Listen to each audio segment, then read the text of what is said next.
अब इस वीडियो में हम लोग पहली 5 पहेलियों को पढ़ेंगे और एक एक करके उनके अर्थ को जानेंगे। पिछले वीडियो में हम लोगों ने पहेली क्या होती है इसको समझा था और इसके रचनाकार अमीर खुसरो जी के जीवन से जुड़ी हुई महत्वपूर्ण बातों को जाना था। अगर आप लोगों ने पिछले वीडियो नहीं देखा है तो उसका लिंक मैंने डिस्क्रिप्शन में दे दिया है। अब आइए पहली पहेली को पढ़ते हैं। पहली पहेली है, बाला था जब सबको भाया, बड़ा हुआ कुछ काम ना आया, खुसरो कह दिया उसका नाव, अर्थ करो नहीं छोड़ो गांव। सबसे पहले बच्चों हम लोग इस पहेली के कठिन शब्दों के अर्थ को जान लेते हैं। बाला का अर्थ है छोटा, बाला अर्थात बाल्यावस्था या बाल्यकाल, इसी से यहाँ इसका अर्थ छोटा समझेंगे। भाया का अर्थ है अच्छा लगना, भाना। नाव का अर्थ हुआ नाम। तो अब इस पहेली के अर्थ को समझते हैं। बाला था जब सबको भाया, अर्थात जब छोटा था तो सबको अच्छा लगता था। बड़ा हुआ कुछ काम ना आया, बड़े होने पर कोई काम का नहीं रह गया, बेकार हो गया, व्यर्थ हो गया। खुसरो कह दिया उसका नाव, अर्थ करो नहीं छोड़ो गांव।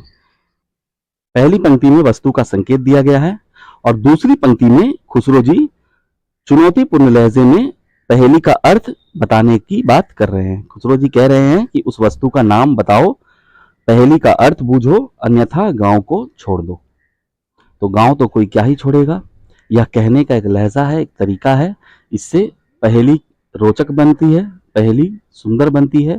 तो खुसरो जी चुनौती देते हुए अपनी पहेली को बूझने की बात कर रहे हैं। तो इस पहेली का अर्थ है बच्चों दीपक। दीप, जिसे दीप या दिया भी कहते हैं, तो दीपक इस पहेली का अर्थ है। दीपक जब छोटा होता है, अर्थात जब प्रारंभ में दीपक की लौ हमें प्रकाश देती है, ज्योति देती है, उजाला करती है, तो हमें वह बहुत भाती है, अच्छी लगती है। परंतु बाद में, बड़े होने पर का अर्थ है बाद में। बाद में जैसे जैसे उसका जो ईंधन है, तेल चाहे घी, समाप्त हो जाता है तो वह बुझ जाता है और हमारे कोई काम का नहीं रह जाता। तो इस पहेली का अर्थ दीपक है।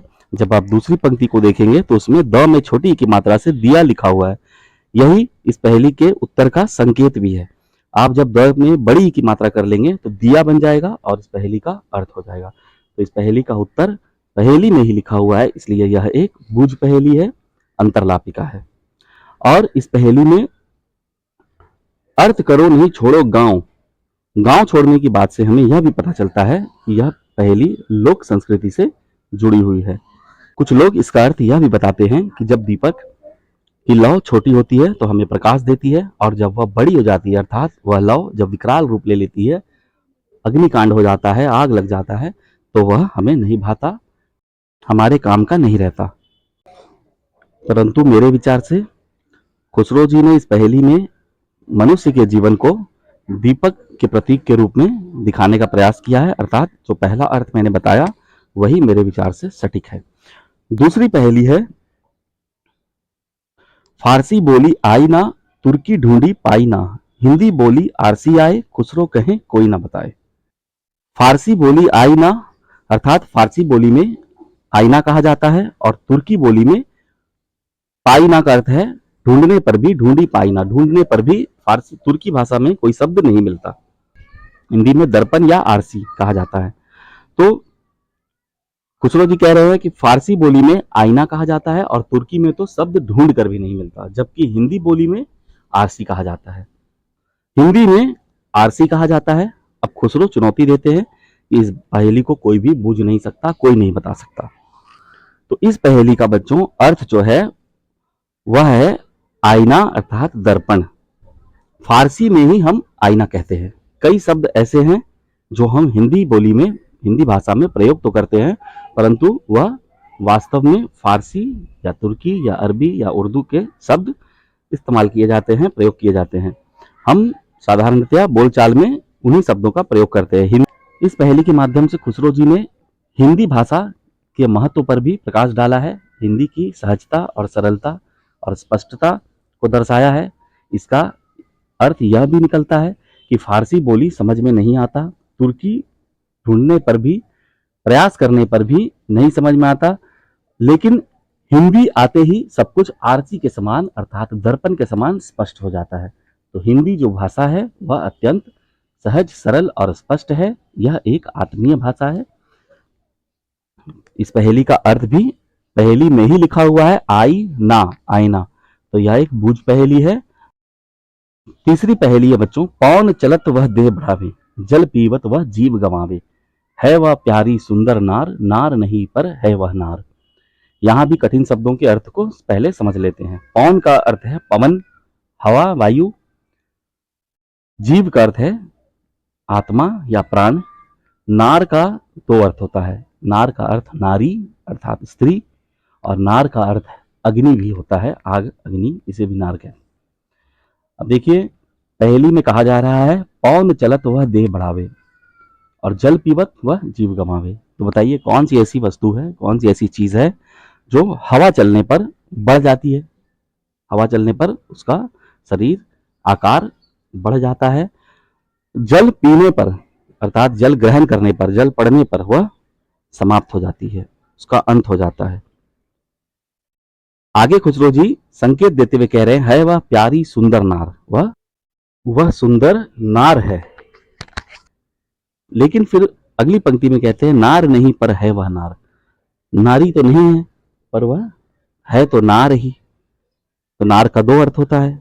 नारी अगर नहीं है, नार नहीं का अर्थ हुआ नारी नहीं है, पर है वह नार, पर वह नार ही है, अर्थात इस पहेली का अर्थ है अग्नि। आग हवा से तेज हो जाती है, बढ़ जाती है हवा चलने पर, और जल पड़ने पर वह बुझ जाती है, अंत हो जाता है उसका। तो इस पहेली का जो अर्थ है वह अग्नि है। अग्नि को नार भी कहते हैं। इस पहेली का अर्थ पहेली में लिखा हुआ है, इसलिए यह भी एक बूझ पहेली है, अंतरलापिका है। सावन भादो बहुत चलत है, माघ पूस में थोड़ी, अमीर खुसरो यूं कहे तू बूझ पहेली मोरी। तो देखिए, अधिकांशतः पहेली में हम देख रहे हैं कि खुसरो जी अपनी पहेली को बूझने के लिए चुनौती भी दे रहे हैं, और इससे पहेली को वो सुंदरता भी प्रदान कर रहे हैं। तो सावन भादो बहुत चलत है। बताइए बच्चों, ऐसी कौन सी चीज है जो सावन और भादो में बहुत चलती है। सावन और भादो महीने के नाम हैं। माघ पूस भी महीनों के ही नाम है। तो माघ पूस में कम हो जाती है। और अगली पंक्ति में अमीर खुसरो जी उस पहेली का उत्तर पहेली में ही संकेत के रूप में दे देते हैं। तो बूझ पहेली मोरी में, मोरी का अर्थ है मेरा, मेरी पहेली का अर्थ को तुम बूझो।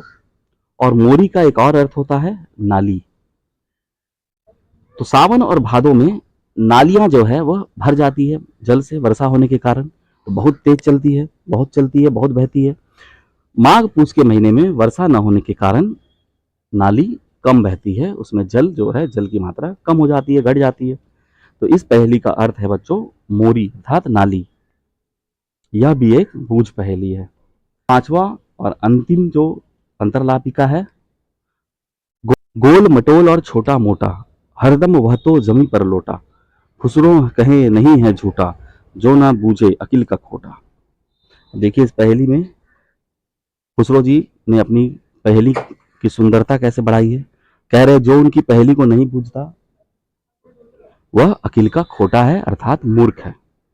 गोल मटोल और छोटा मोटा, कौन सी ऐसी वस्तु है जो गोल मटोल होती है, छोटे आकार की होती है। हरदम वह तो जमीन पर लोटा, वह हमेशा जमीन पर लौटता रहता है, लुढ़कता रहता है। खुसरो कहे नहीं है झूठा, खुसरो जी कह रहे हैं कि उनकी पहेली झूठी नहीं है। तो बताओ कौन सी ऐसी वस्तु है, और जो न बुझ पाए वह अकिल का खोटा है, अर्थात मूर्ख है, मंद बुद्धि का है। तो बच्चों इस पहेली का अर्थ है लोटा। तो इस पहेली का अर्थ है लोटा, और वह पहली पंक्ति में ही लिखी हुई है, इसलिए यह भी एक बूझ पहेली है। तो इस तरह हम लोगों ने 5 बूझ पहेलियों को, 5 अंतरलापिकाओं को पढ़ा, उसके अर्थ को जाना। अब अगले वीडियो में हम लोग 5 बहिर्लापिकाओं को पढ़ेंगे और उसके अर्थ को जानेंगे। अगर इस वीडियो में कोई बात न समझ में आई हो तो आप कमेंट करके पूछ सकते हैं। धन्यवाद।